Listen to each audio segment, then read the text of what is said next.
ढेंकीकुट साहारपड़ा रास्तारू गंजेई बुझाई कार जबत। केन्दुझर जिला ढेंकीकुट ठारू साहारपड़ा रास्ता NH 220 साहारपड़ा निकटरू एक दामी गंजेई बुझाई गाड़ी को जबत करिसेंती। करंजिया अबकारी थाना एवं नार्कोटिक टीम यही गाड़ी को जबत करिबारे सफल होइसेंती।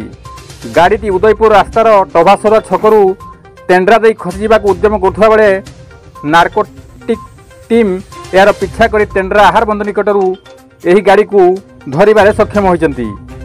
चढ़ाऊ बेले गंजेई माफिया मान धरियापाई पाटना पुलिस किंवा साहारपड़ा फांडी को खबर न देई अबकारी विभाग निजे धरने को चेष्टा करथिला।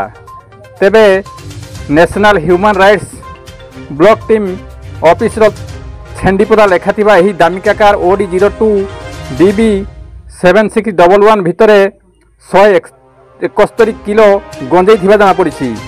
नार्कोटिक अधिक अनुसंधान जारी रखी। तेबे यही गंजेई बुझेई कारटी ढेंकीकुट एवं घटगाँ अंचल गंजेई देई करंजिया अभिमुखे जाउथिबा सूचना मिली। गोविंद राउत का रिपोर्ट, केडी न्यूज ओडिया।